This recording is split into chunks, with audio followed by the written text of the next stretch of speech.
Can't tell me sing this song, doo-da, doo-da. Can't corruption all day long, oh doo-da day.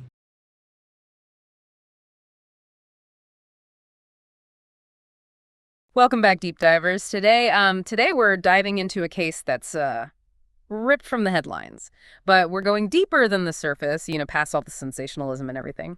We've got our hands on the actual legal documents from a wrongful death lawsuit in Massachusetts. And trust me, it's a real-life legal thriller. Yeah, it's a tragic story at its heart. A police officer, John O'Keefe, was killed. The driver, Karen Reed, was allegedly drunk, and now O'Keefe's family is suing the bar where Reed was drinking beforehand. Exactly. We're talking about the Waterfall bar and their parent company, CF McCarthy's. So think of us like we're legal detectives, Yes. piecing together the story from the affidavit that's the plaintiff's version of events and the bar's formal response. In this kind of lawsuit is you sue a bar for over-serving someone who then causes harm. It's called a dram shop case. The idea is that businesses have a responsibility not just to make a buck, but to prevent, obviously, intoxicated people from hurting themselves or others. Okay, so let's get into the weeds here. The affidavit lays out this super detailed timeline of January 28th, 2022, the night this all went down. Right, and that level of detail is really important here. The plaintiff's attorney is building a case for negligence, and they're doing it meticulously. They're showing that the bar had every opportunity to see how drunk Karen Reed was and choose to stop serving her. So both Reed and Officer O'Keefe were at this Waterfall bar, right? What's the story with them? Well, according to the affidavit, Reed had already had 7 alcoholic beverages before she even stepped foot in the bar. 7. Wow, okay, so she was doing some serious pre-gaming. Then what happened? She arrives at the Waterfall. And here's where it gets really interesting. The affidavit says she was visibly intoxicated. But despite that, she was served 2 more drinks by the bar. Hold on, it gets even wilder because the affidavit also mentions that Red actually brought her own alcoholic beverage into the bar. It's like she was determined to keep the party going. Yeah, and that's the kind of detail that can be huge in a case like this. It's not just about how much she drank at the Waterfall, but about the whole picture and how aware the bar should have been of her condition. So we've got someone showing up already intoxicated, bringing their own booze, and then being served 2 more drinks. It definitely paints a picture. But it's the aftermath, the tragedy of it all that's just heartbreaking. Right, and the affidavit doesn't shy away from that. It details how Reed supposedly drove Officer O'Keefe to his home. He got out of the car and again, she allegedly struck him with her SUV. Tragic. And the affidavit doesn't just tell the story, it gets into hard evidence. Specifically, Reed's blood alcohol content, or BAC. That's right. Her BAC was measured at 0.093 milligrams DL the following morning, January 29th. But the affidavit goes even further with something called retrograde extrapolation. Retrograde what now? It sounds complicated, but it's actually pretty simple. Basically, it's a scientific technique used to estimate someone's BAC at a specific time in the past based on later BAC readings. It's like working backwards. Okay. In this case, the extrapolation indicates that Reed's BAC was likely between 0.13% and 0.29% at the time of the accident. And that's, like, really bad, right? It is. The legal limit in Massachusetts is 0.08%. So if the extrapolation is accurate, Reed was significantly over the limit at the time of the accident.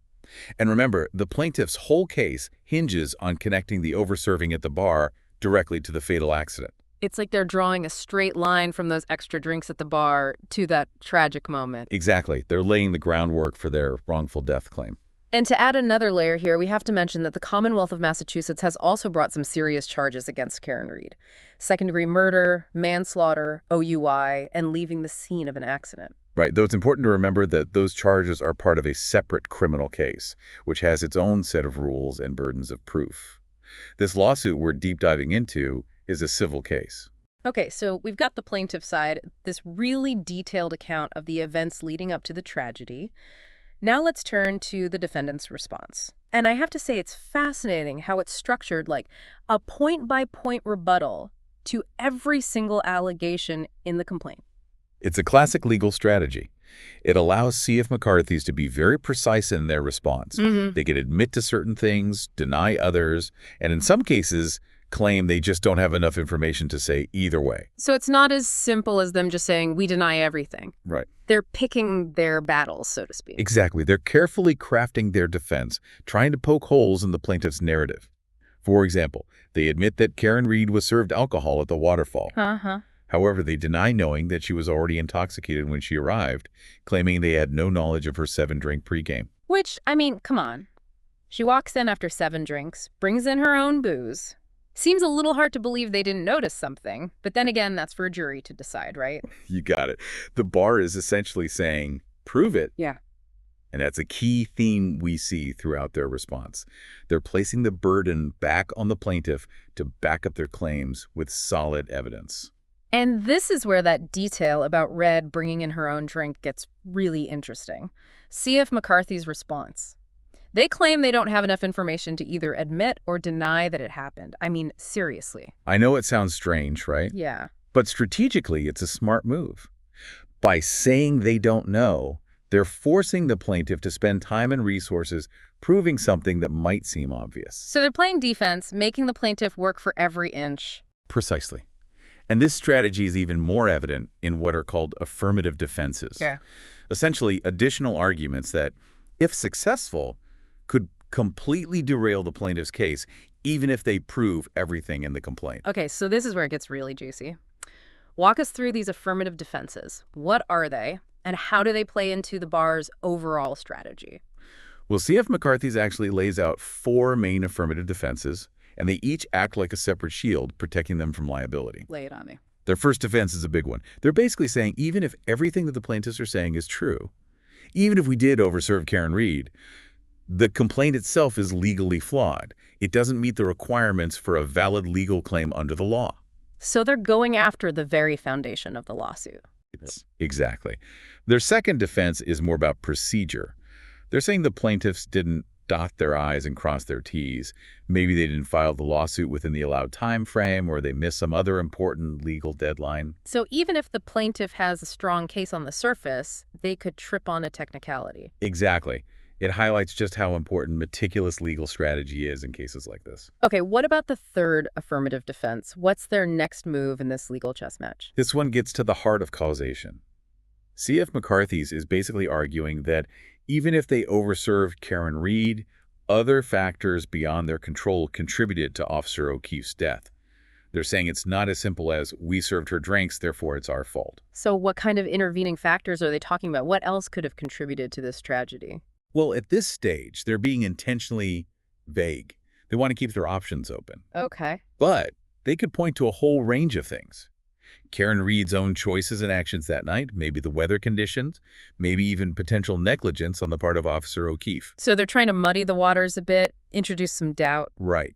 They want to make it harder for the plaintiff to prove a direct, unbroken chain of events leading from the bar serving those drinks to the fatal accident. Okay, so what's their final line of defense? What's the fourth affirmative defense all about? Their fourth defense is the most direct.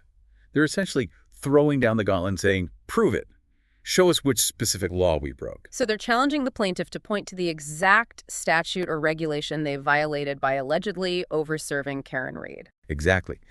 They might argue that their actions didn't actually meet the legal definition of negligence under Massachusetts law, or that the state's dram shop law doesn't even apply in this specific case. So we've got a multi-layered defense strategy here, with CF McCarthy's seemingly trying to cover all their bases. It's a fascinating glimpse into how these kinds of legal battles play out. It really is a multi-layered defense, and it shows you how much is at stake. This isn't just about admitting fault. It's about potentially huge financial liability for the bar if they lose this case. Right. The stakes are incredibly high. And it's not just about the money either. There's reputation, public perception, all of that swirling around a case like this. Absolutely. But let's zoom in on one detail I found particularly interesting. Remember how we were talking about the plaintiff's meticulous approach, building their case point by point? Well, they didn't just rely on the events of that night. They actually cited a specific legal precedent in the affidavit, a case called Cimino v. Milford Keg, Inc. I saw that too. What's the deal with that case? Why is it so important? Well, imagine it like this. The Cimino case is like the bedrock, the foundation, upon which all dram shop lawsuits in Massachusetts are built. That case established a key precedent, making it clear that bars can, in fact, be held liable for the actions of patrons they overserve. So the plaintiff is basically saying, look, this isn't some novel legal theory we're throwing at the wall. There's a history here. Courts have held bars accountable before, and this case is no different. Exactly. By citing Simino, they're sending a message. We've been down this road before, and the law is on our side. Okay, so we've got this legal precedent looming large, but let's get back to the bar's defense. They're not just hiding behind legal technicalities, are they? No. They're also challenging the facts of the case, the narrative itself. Okay. And they're doing it strategically. For example, they don't deny that they served Karen Reed alcohol. Right. But they do deny having any knowledge that she had already consumed those 7 drinks before arriving. It's like they're drawing a line in the sand. Yes, we served her, but we didn't know how much she had already had. Do you think that argument holds water? That's the million-dollar question, isn't it? And it really hinges on what evidence they can present. If they can convince a jury that they had no reasonable way of knowing how intoxicated Reed was when she arrived, it could significantly impact their liability. So it all comes down to proving or disproving that knowledge, that awareness. Exactly, and that's what makes these cases so challenging. How do you prove what someone knew or didn't know? It often comes down to witness testimony, surveillance footage, internal bar policies, things like that. And speaking of evidence, the affidavit mentions that the Commonwealth actually produced a mountain of it during the criminal trial against Karen Reed. Video footage, expert testimony, even hospital records. Do you think we'll see all of that resurface in this civil case? It's certainly possible. The plaintiff's attorney will likely try to leverage any evidence that supports their narrative, especially anything that shows Karen Reed was visibly intoxicated while at the Waterfall. It'll be interesting to see what they use and how the bar's legal team tries to counter it. Absolutely. Yeah. This is where it becomes a real chess match, with each side trying to anticipate and outmaneuver the other. Okay, so we've talked about legal precedents and evidence, but let's not forget those 4 affirmative defenses, those walls the bar has erected to protect itself from liability. We kind of glossed over them earlier, but I think it's worth digging into each one a bit deeper. What do you say? I agree. Understanding those defenses is crucial to understanding the potential trajectory of this case. So let's break them down one by one. Perfect. Let's start with that first affirmative defense, the argument that the complaint itself is legally deficient. What does that even mean in plain English? Basically, it means CF McCarthy's is saying, even if everything the plaintiff is claiming is 100% true, even if we did everything they say we did, they still don't have a case. That seems like a bold strategy. How could that be possible? They could be arguing that the specific legal theory the plaintiff is using, wrongful death based on dram shop liability, doesn't actually apply in this specific situation. Okay. Or they could be challenging the way the complaint itself is written, saying it's missing essential elements required for a valid legal claim. So it's like they're saying you're playing the wrong game entirely, or you didn't fill out the paperwork correctly. Exactly. And while it might seem like a long shot, these kinds of procedural challenges can be very effective. Sometimes cases are won and lost on technicalities. Okay, so that's affirmative defense number 1. What about number 2? Remind me, what was that all about again? Right, their second affirmative defense is all about procedure, too. They're saying the plaintiffs messed up the process somehow. Maybe they filed the lawsuit too late, missed a crucial deadline, or didn't follow the proper steps outlined in the law. So it's like showing up to court after the trial has already started. In a way, yes. And these procedural rules exist for a reason. They ensure fairness and efficiency in the legal system, but they can also be incredibly complex, which is why having a good lawyer is so crucial. Absolutely. One wrong move and your entire case could be thrown out. Okay, let's move on to affirmative defense number 3. The idea that there were intervening factors beyond the bar's control that led to Officer O'Keefe's death. This one always feels a bit slippery to me. Can you give us some concrete examples of what they might be referring to? Sure. Remember we talked about them potentially pointing to Karen Reed's own choices and actions that night? Well, this is where that comes into play.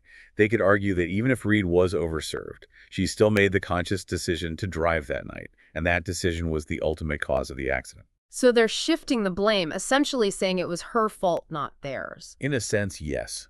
They're trying to break that causal chain we talked about earlier, the one connecting their actions, serving the drinks, to the outcome, O'Keefe's death. Right.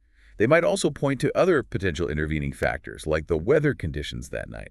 Like, it was a dark and stormy night, so the bar couldn't be held responsible for what happened on the roads. Exactly. Or they could argue that there were other circumstances, maybe road hazards, or even potential negligence on the part of Officer O'Keefe himself that contributed to the accident. So they're essentially throwing a bunch of different arguments at the wall, hoping something sticks. You could say that. Yeah. Their goal is to create enough doubt, enough uncertainty, to make it difficult for the plaintiff to prove that the bar's actions were the direct and proximate cause of Officer O'Keefe's death. Okay, so let's talk about their final line of defense, that fourth affirmative defense. They're essentially saying, prove it. Show us which law we broke. What are the chances they could actually win on that argument? Well, it's impossible to say for sure without knowing the specific details of Massachusetts law and how they apply to this case. But in general, it's a risky strategy. Gram shop laws exist for a reason. Right, to hold bars accountable for the consequences of over-serving alcohol. Exactly. So for this defense to work, CF McCarthy's would need to convince the court that either their actions didn't actually violate the letter of the law, or that the law itself doesn't apply in this specific instance. It's a high bar to clear. So we've got these 4 affirmative defenses, each one a potential roadblock for the plaintiff. But remember, these are just legal arguments.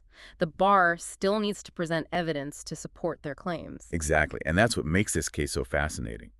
It's a battle fought on 2 fronts: the legal arguments themselves and the evidence used to support those arguments. It's like a legal thriller playing out in real time. And we're here for every twist and turn. Speaking of twists and turns, I can't help but come back to that detail about Karen Reed bringing her own alcohol into the bar. It's such a strange, almost unbelievable detail. And remember, CF McCarthy's response was essentially, we don't know if that happened. It seems like such a simple thing to prove or disprove. Why do you think they're being so cagey about it? Well, it's possible they genuinely don't know. Maybe their staff that night didn't notice, or maybe they didn't have any cameras pointed at the entrance. Yeah. But there's also a strategic element at play here.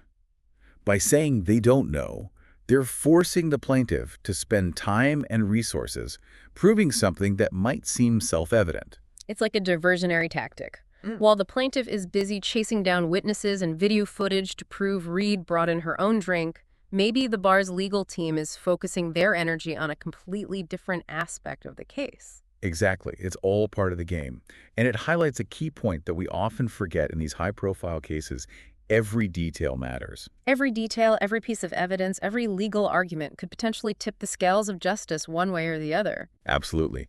And as we delve deeper into the defendant's response, we're going to see just how meticulous their strategy is. They're not just denying things outright.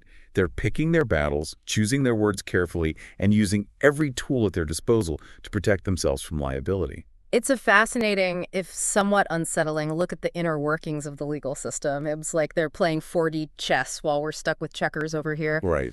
But let's break down some of their other responses, because it seems like they're just as strategic about, like, the smaller details as they are about the big picture. Absolutely.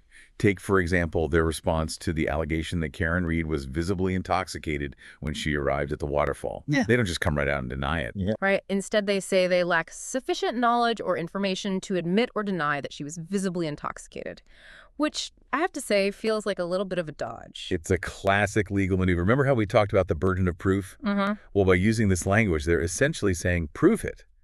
Show us evidence that our staff actually observed her being intoxicated. Yeah. They're raising the bar for the plaintiff. So even something as seemingly straightforward as someone's level of intoxication can become a point of contention in a case like this? Absolutely. Determining whether someone is visibly intoxicated is often subjective. What one person considers intoxicated, another person might not. Right. It often comes down to witness testimony, which can be unreliable, or surveillance footage, which might not have captured the crucial moments. So even something that seems like a slam dunk detail can become this whole legal battleground. Exactly. And the bar is clearly prepared to fight on every front. Another example of this is their response to the allegation that Red was served 2 additional alcoholic beverages while at the Waterfall. Again, they don't just say, no, we didn't serve her those drinks. Right. Instead, they deny it, but without saying that they kept meticulous records of who was served what and when, which, I mean, you'd think that would be standard practice for a bar, right? You'd think so, especially in a state like Massachusetts with strict dram shop laws. Yeah. But without those records, it becomes a matter of he said, she said. Yeah. The plaintiff might have witnesses who say they saw Red being served those drinks, while the bar might have employees who claim they don't recall serving her. So it becomes a battle of credibility. Exactly. And juries are notoriously unpredictable when it comes to those kinds of judgment calls. Yeah. It's amazing how much complexity is packed into just these initial legal filings. It really is. And it reminds us that these cases are rarely clear-cut. There are often multiple sides to every story, and the truth can be elusive. So we've got this tragic story, these dueling legal strategies, and a mountain of potential evidence. What does this all mean? Where do we even go from here? Well, this is just the beginning. These initial filings are like the opening statements in a trial. They set the stage for what's to come. But the real action happens during discovery. That's where both sides gather evidence, interview witnesses, and really build their cases. So it's like we're watching a legal drama unfold, but we're only on the first episode. Exactly. There will be twists and turns, unexpected revelations, and probably a lot of legal maneuvering. And ultimately, it will be up to a jury to decide who has the stronger case. The grieving family seeking justice for the loss of a loved one, or the bar trying to protect itself from potentially crippling liability. This deep dive has given us a lot to think about. What started as a tragic news story has become a window into the complexities of the legal system, the burden of proof, and the strategies used to navigate these high-stakes battles. And it's also a stark reminder of the responsibilities that come with serving alcohol. Dram shop laws exist for a reason, and this case will likely have a ripple effect on how bars and restaurants operate in Massachusetts and beyond. It's a sobering thought, no pun intended. Thanks for joining us, deep divers, as we took a deep dive into this complex and tragic case. We'll continue to follow the developments and keep you updated as the story unfolds. Until then, keep asking questions and seeking deeper understanding.